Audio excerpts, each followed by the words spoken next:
నాటకరంగా నీవో. ఏం చేస్తున్నావు? నేను ఇది మిద్ద మీద పెద్ద చెట్టు పెట్టినా, చూసినావా? నాకు డౌట్ ఉంది. ఇప్పుడు అందరూ చనిపోతారు కదా? అవును, ఇది కూడా చచ్చిపోతుంది. అయినా చచ్చిపోకుండా నీళ్ళు వస్తున్నా. చనిపోయినప్పుడు ఎందుకు ఏడుస్తారు అసలు మనుషులు? చనిపోయినప్పుడు ఏడవద్దని రూల్ ఏమీ లేదు, తలుచుకొని ఏడవద్దు అంతే. నిన్న వీడియోలో విన్నప్పుడు శ్మశానం పక్కనే శ్మశాన వాటిక కూడా ఉంది. అంటే మనకేంది, వీళ్ళంతా భరోసా ఇస్తున్నారు అనమాట, మేము ఉన్నాం, మీరు వద్దురు కానీ ఇక్కడికి. సొల్యూషన్ ఉందని చెప్పినావు అనుకుంటా. నీకేమన్నా కొంచెం అన్నా తెలుసా, లేకపోతే ఏమన్నా అర్థమైందా కాలేదా? నాకు అర్థం కాలే. ఏమి లేదురా, ఇప్పుడు మనిషి అన్నవాడు ఖచ్చితంగా ఎప్పుడో ఒకప్పుడు మరణిస్తాడు, అవునా కదా? అవును. బుద్ధుడిది కూడా ఒక కథ ఉంటుంది కదా. బుద్ధుడు ఒక ఆవిడ వచ్చి నా కొడుకు మరణించిండు, తట్టుకోలేకపోతున్నా అంటే, నా కొడుకును కాపాడని డెడ్ బాడీని అక్కడ పెడుతుంది. చిన్న బాబు, తప్పకుండా కాపాడతా, కానీ ఒక చిన్న షరతు, ఈ ఊర్లో ఏ ఇంటికన్నా పో, వాళ్ళ ఇంటి నుంచి బియ్యం తీసుకొని రావాలి, కానీ ఒక్క షరతు మీద, ఏ ఇంట్లో అయితే ఇప్పటివరకు ఏ మనిషి మరణించలేదో వాళ్ళ ఇంట్లో పిడికిలు బియ్యం పట్టుకరా, అది నోట్లో వస్తే లేస్తాడు అంతే, ఇదే ఉందని చెప్పి పోతుంది. ఎన్ని ఇంట్లో అడిగినా సరే, మీ ఇంట్లో ఎవరు చచ్చిపోకపోతే మీరు ఒక పిడికిడి బియ్యం అంటే, మా ఇంట్లో మా నాయన చచ్చిపోయిండు, మా తాత చచ్చిపోయిండు, అట్లా చచ్చిపోయిండు, ఇట్లా చచ్చిపోయిండు, మందులో చచ్చిపోయి, మా ఇంటికి ఇంకా చచ్చిపోయట్లేదో చెప్తారు కదా. తిరిగి తిరిగి తిరిగి తిరిగి తిరిగి తిరిగి ఆమెకు అర్థమవుతుంది, ఓహో మరణం అనేది కామన్, ఇది ఓల్డ్ వర్షన్. సో ఆధ్యాత్మికత విషయాల్లో కూడా, లేదా ఆధ్యాత్మిక పరమైన విషయాల్లో కూడా ఒక అప్డేటెడ్ అండర్స్టాండింగ్ అవసరం. ఫిలసాఫికల్ అండర్స్టాండింగ్ ఒక ఎక్స్టెంట్ వరకు ఉపయోగపడుతుంది, బట్ అప్డేటెడ్ అండర్స్టాండింగ్ లేకపోతే నువ్వు మళ్ళీ అంత తెలిసి బాధపడుతుంది. సో అందుకని నేను ముందుకు వెళ్ళే కంటే ముందు ఒక 2 మాటలు చెప్పి కొన్ని విషయాలు చెప్తా. ఒకటి, ఎవరైనా మరణిస్తే బాధపడడం తప్పు కాదు, కానీ తలుచుకొని 5 ఏళ్ళ తర్వాత బాధపడుతున్నట్టు సంథింగ్ ఇస్ రాంగ్. అంటే నువ్వు అసలు ఎగ్జిస్టెన్షియల్ లా అని అర్థమే చేసుకోలేదు. బాధపడు, చెట్టు 20 ఏళ్ళ నుంచి మన ఇంట్లో ఉంది, ఇది నిజంగా హఠాత్తుగా వాడిపోయింది అనుకో, చిన్న మనసు చూపుకుంటుంది, అరే మంచి చెట్టు బాయ్ మన మధ్యనే ఉండే, దానికి ఎంత బాగుంది చూడండి, ఇంత మీద ఎంత పెద్ద చెట్టు తెచ్చి పెట్టుకున్నాము. సో అటాచ్మెంట్ అని కాదు, కన్సర్న్ అది. రెండోది, అసలు ఎందుకు ఏడుపు వస్తుందంటే, ఇప్పుడు ఈ ఏరియాకి రాగానే నా మనసులో ఈ బాల్కనీ వచ్చింటుంది కదా, దాని ఇమేజ్ లోపల చెట్టు కూర్చుంది. ఇప్పుడు చెట్టు పోగానే నా మనసులో ఉన్న ఆ చెట్టు ప్లేస్ దొరకదు, ఓ వ్యాక్యూమ్ ఏర్పడుతుంది. హఠాత్తుగా మనిషి కనబడకపోతే మన కళ్ళు ఎత్తుకులాడుతాయి. అందుకని ఆ వ్యాక్యూమ్ ఫిల్ చేసుకోవడానికి బాధగా వచ్చింది, రావచ్చు. ఇప్పుడు నేను అర్థం చేసుకున్న కొత్త తరహా అవగాహన ఏంటంటే వెరీ సింపుల్ రా. ఇప్పుడు ఆటో నడుపుతున్నాడు చూడు, అంటే రియల్ లైఫ్ ఎగ్జాంపుల్. ఆటోని దేంతో పట్టుకున్నాడు అంటే బాడీతో పట్టుకున్నాడు, కానీ జస్ట్ బాడీ ఒక్కటి పట్టుకోగలదు, ఇంకేదైనా పట్టుకుందా? బాడీ, మైండ్, వాటి పెట్టి మేబీ దానికి ఏ పేరైనా పెట్టి. సో బాడీ ఒక్కటే ఆ వ్యక్తి కాదు, అవునా కాదు? సో ఇప్పుడు ఆ బాడీ ఉన్నా లేకపోయినా ఆ వ్యక్తి ఉన్నాడన్న అవగాహన మనం కలుగజేసుకుంటే సరిపోతుంది అంటది. ఏమర్థం చెప్పు ఒకసారి, లాస్ట్ చెప్పు మళ్ళీ చెప్పు. ఇప్పుడు నేను నీకు షేక్ హ్యాండ్ ఇస్తున్నాను అనుకో, జస్ట్ నీ బాడీకి ఇస్తున్నా, నీ లోపల ఉందో ఇంకో దానికి ఇస్తాను. అది దేనికి ఇస్తున్నావు అనేది తర్వాత డిస్కస్ చేద్దాం. ముందు ఫస్ట్ అయితే ఫిక్స్గా బాడీ మాత్రమే నీవు కాదని, బాడీ మాత్రమే నీవు కాదు. ఒకవేళ బాడీ మాత్రమే నీవు అనుకున్నావు అనుకో, జీవితం పట్ల నీకున్న అండర్స్టాండింగ్ వెరీ లిమిటెడ్. అంటే నువ్వు చాలా సూపర్ఫిషియల్గా మాత్రమే జీవితాన్ని అర్థం చేసుకున్నావు. అంటే నువ్వు దాని జీవితం మూలంలోకి ఎప్పుడు ఒక్కసారి కూడా తొంగి చూడాలి. ఇంకోటి, ఒక్కసారికి అర్థం కావాలని ఏమీ లేదు, పరిపరి విధాలు తరచి చూడాలి ఏ విషయాన్ని. ఆ కాంటెక్స్ట్లో కనుక చూస్తే, ఎవరైనా ఒక వ్యక్తి మరణిస్తే ఆ వ్యక్తి నువ్వు తలుచుకుని బాధపడుతుంటే, నువ్వు ఆ వ్యక్తిని ఓన్లీ ఫిజికల్ రియాలిటీ వరకే కన్ఫైన్ చేసుకున్నవేమో అని నాకు ఒక సందేహం. ఎవరైనా ఇప్పుడు మన బంధువు అమెరికాలో ఉన్నాడు అనుకో, ఫిజికల్గా మన ముందు లేడు, కానీ ఉన్నాడా లేదా? ఉన్నాడు. ఇప్పుడంటే ఫోన్, వీడియో కాల్ ఉంది. వివేకానంద పోయిన సమయంలో ఏవి లేవు, అయినా ఒక నీకు తెలుసు కదా ఉన్నాడని. అవును తెలుసు. అట్లనే ఒక మనిషి శరీరం కనబడదంత మాత్రం అతను లేడని కాదు. అంటే ఇంకెప్పుడు కనిపించాడు కదా మరి. పర్వాలేదు, దాన్ని అంగీకరించు. నువ్వు కనిపిస్తున్న దాంతోనే ఫస్ట్ వ్యామోహం పెట్టుకోకండి అని. ఓకే, అంటే ఫస్ట్ నుంచే నీ అండర్స్టాండింగ్లో చేంజ్ రావాలి. ఇప్పుడు నువ్వు నాతో ఉంటున్నావు, జస్ట్ నా బాడీని చూసి మురిసిపోకు. ముందే గుర్తించి ఈ బాడీ ఎప్పుడో ఒకప్పుడు పోతుంది, కానీ నా నిజమైన సంబంధం ఆ లోపటున్న నిజమైన రీసా లేదా నిజమైన అనామకుడితో. నేను అందుకే ఇప్పుడు రమణ మహర్షి గురించి ఒక వ్యాఖ్య చేసిన. ఇంతవరకు ఎవరు చేయలేదు, గొప్పగా చెప్పట్లే చేయలేదు ఎవరు. అవకాశం ఉన్నే చేయలేదు. రమణ మహర్షి అంటే మగవాడు కాదు. రమణ మహర్షి అంటే ఆడమ్మగా సంబంధం లేదు, జెండర్ సంబంధం లేదు. రమణ మహర్షి అంటే తిరువణామలై పుట్టిన వ్యక్తి. అట్లా చూసినాం అనుకో లిమిటెడ్ ఇది. రమణ మహర్షి అంటే స్థితి. ఇప్పుడు చూడు, ఆ శ్మశానంలో ఒక నిశ్శబ్దత ఉందా? అటుంటాడు ఆయన ప్రశాంతంగా. ఎప్పుడు ప్రతిదానికి చెలించిన ఒక కళ్ళు. ఇప్పుడు అంతకి ఎందుకుంటే ఆ కళ్ళు కరుణామృతంతో నిండెందుకుంటే అంటే ఊరికే చెలించిన ఫేస్ కాదు అది. అట్లా నిలబడిపోయి స్థిరంగా అట్లా. ఇప్పుడు ఆ చెట్టు ఉంది, ఆ చెట్టు అది ఏ స్థితిలో ఉందో రమణ మహర్షి స్థితి కూడా మూలంలో అదే. చెట్టు ఒకలా కనబడొచ్చు, నువ్వు ఒకలా కనబడొచ్చు, కుక్క ఒకలా కనబడొచ్చు, పిల్లు ఒకలా కనబడొచ్చు. బట్ మూలంలో ఆ స్థితిలో ఉన్న నిశ్శబ్దత, ఆ మౌనము, ఆ స్థిరత, దాన్ని చూడాలి తప్ప చెట్టును చూస్తే చెట్టు చచ్చిపోతుందిరా ఏదో రోజు. అంటే అర్థం ఏంది? నువ్వు తెలిసి ఏడడానికి ప్రిపేర్ అవుతున్నావా ఇప్పుడు? ఓకే, ఇప్పుడు బాడీతో కనెక్షన్ పెట్టుకోవద్దు. అందుకే తాత్కాలికమే శరీరం గుర్తించి లోపల దాంతోనే ఇప్పుడు సంబంధం పెట్టుకో.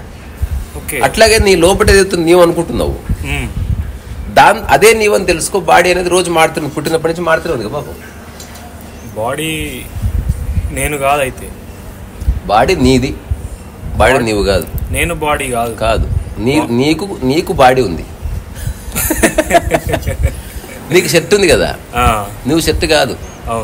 అట్లా ఏదో ఒక రోజు షర్ట్ పోతుంది, ఖచ్చితంగా పోతుంది. తెలుస్తుంది కదా ఎంతమంది మన కళ్ళు ఇక్కడికి వచ్చిన తర్వాత అట్లీస్ట్ ఒక 10-15 శవయాత్రలు చూసినాం మనం. వాడు ఉన్నప్పుడు ఒక్క పువ్వే ఎరయ్యా, పోయినాక భలే పూలు పూస్తారు అసలు వాడి మీద. పైసలు చల్లుతారు, పూలు వేస్తారు, డ్యాన్సులు చేస్తారు, స్నానం చేపిస్తారు, కొత్త బట్టలు వేస్తారు. అందుకే శరీరాన్ని గౌరవించు, కానీ దాని పట్ల వ్యామోహం కలుగజేసుకో.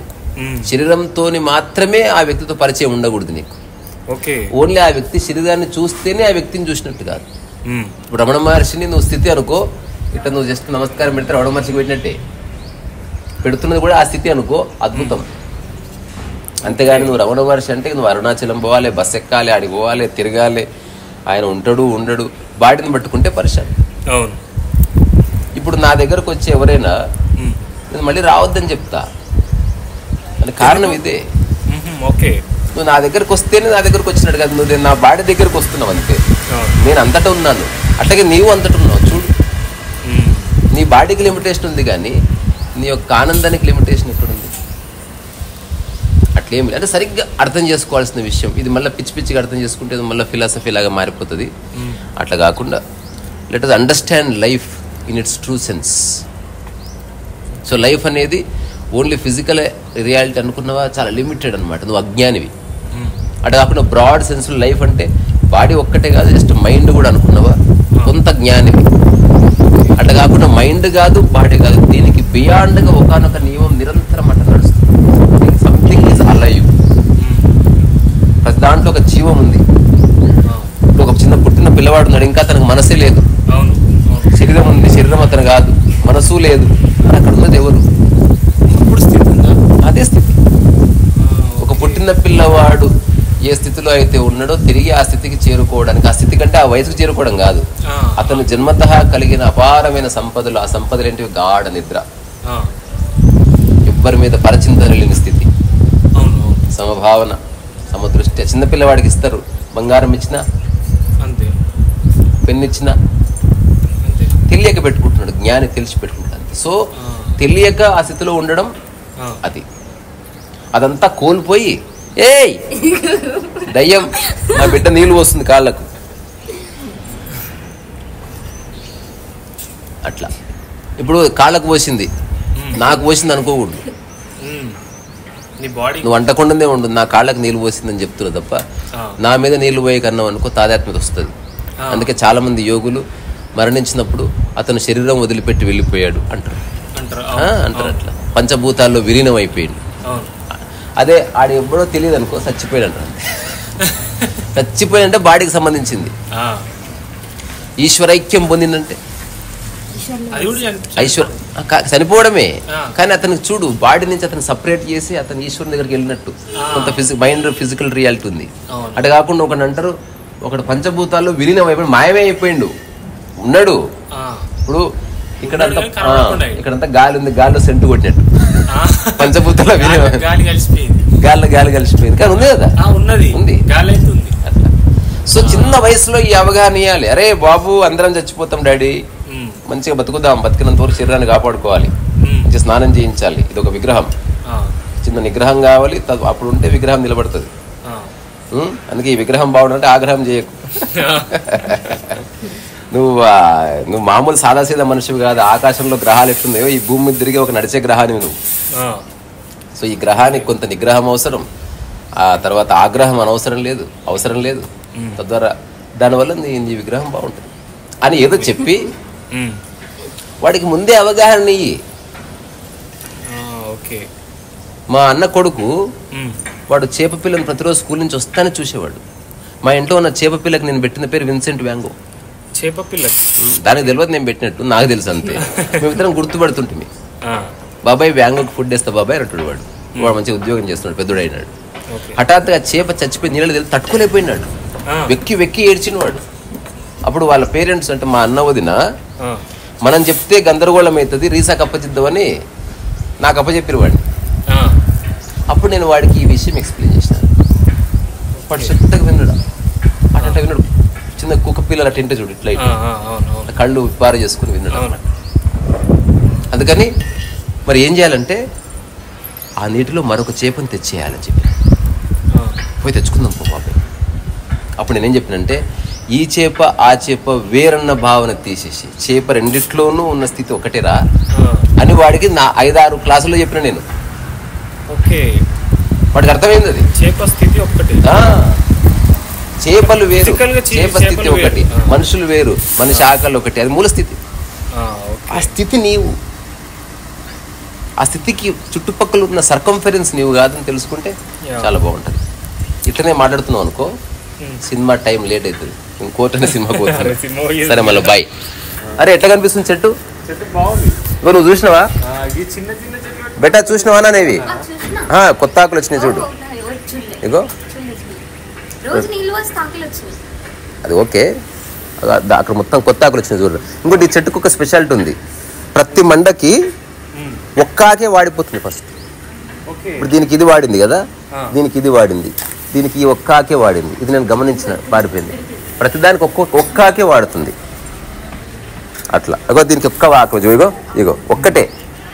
ఇది దీని నేచర్. ఇది ఉత్త పట్టుకుంటే ఊసిపోయింది. అసలు లైఫ్ కూడా ఇంతేరా, ఎప్పుడన్నా ఊసిపోవచ్చు నువ్వు, ఎప్పుడన్నా ఊసిపోవచ్చు అని తెలుసుకో. కానీ జీవం ఏదైతే ఉందో అది ఎప్పటికి ఉంటుంది. దానికి ఎవరు, దాని వెనుక నిర్మాత ఎవరు లేరు, అది స్వయం చాలితం. మనిషి వాడు మరణిస్తున్నాడు, వాడు సంపాదించిన పోయినవన్నీ కొన్ని వేల సంవత్సరాల నుంచి భూమి ఉంటుంది. మనిషి ప్రయత్నం అంతా భూమి ఉంటుంది, కానీ నేను ఉంటుందా ఉండదా అని వాడు భయం. నువ్వు ఉన్నా లేకున్నా ఎగ్జిస్టెన్స్ ఉంటుందని నేను చెప్తున్నా. ఎగ్జిస్టెన్సే నీవనుకుంటే నీ లైఫ్ చాలా బాగుంటుంది, ఎప్పుడు ఉంటావు. అందుకే రామకృష్ణ పరమహంస చెప్పాడు, అడిగారు అతన్ని, అయ్యా మీరు మరణిస్తున్నారు కదా ఎక్కడికి పోతున్నారంటే, నేను అసలు ఎక్కడికి పోవడం, రాముడిని నేనే, కృష్ణుడిని నేనే, రామకృష్ణుడిని నేనే అన్నాడు ఆయన. రమణ మహర్షిని అడిగారు ఎక్కడ పోతున్నారు మీరంటే, అసలు ఎక్కడి నుంచో నేను వస్తే కదా పోవడానికి అన్నాడు ఆయన. నేను అదే చెప్తున్నా, మీరు నమ్మితే నమ్మండి, లేకపోతే లేదు. ఈ మైండ్ ఆడే ఆటలు, మనం మాట్లాడే మాటలు, దానివల్ల చిన్న చిన్న గొడవలు, ఇది కాదు లైఫ్. దీనికి బియాండ్ ఒక స్థితి ఉంది. ఎవరున్నా లేకున్నా నీవు ఆ స్థితిని అనుభవించగలిగినప్పుడు అది నీకు ప్రమాణంగా నిలబడుతుంది. వచ్చిపోయే దాని మీద ఆధారపడి ఉండదు, అది ఇట్స్ దేర్. ఒకవేళ అదే నీవు అనుకో, అప్పుడు నువ్వు కూడా ఆ స్టేట్మెంటే ఇస్తావు. నీకు ఆది లేదు, అంతము లేదు, నువ్వు ఆది అంతరహితుడివి, నువ్వు ఎప్పటి నుంచో ఉన్నావు, ఆద్యంతాలు లేనివాడని చెప్పి. దాని అర్థం ఏంటంటే అది పుట్టనేరినప్పుడు అది మరణిస్తుంది. ఎట్లా మరణిస్తుంది? ఇది ఫిలాసఫీ కాదు. అర్థం కాని వాడికి ఫిలాసఫీ అనిపించచ్చు, అబ్స్ట్రాక్ట్ అనిపించచ్చు, స్టూపిడిటీ అనిపించచ్చు, మూర్ఖత్వం అనిపించచ్చు. ఏది అనిపించిందో ఉన్నది అదే. అంతే. ఇప్పుడు ఒక చిన్న పిల్లవాడికి ఆకలి గురించి తెలియకపోవచ్చు, ఏడుస్తూ ఉంటాడు. అవును. ఆకలి తెలిసిన రోజు ఏడుపు వెళ్ళిపోతుంది. అంతే. నీకు సత్యం తెలిస్తే ఏడుపు ఉండదు. అవును, మన చిన్నప్పుడు ఆకలి అయితే కొంచెం పెరిగినాక ఏడు ఆకలిని తెలుసుకున్నావు నువ్వు, అంతే. ఓహో ఇది ఈ నొప్పికి కారణం, ఈ క్షణం నా దృష్టి అటు పక్క వెళ్ళడానికి కారణము గుండె నొప్పు, కాలేయ నొప్పు కాదు, ఇది ఆకలి అంటారు అని తెలుసుకో. తెలుసుకోవడంతో ఏడుపు వెళ్ళిపోయింది. సరే మళ్ళీ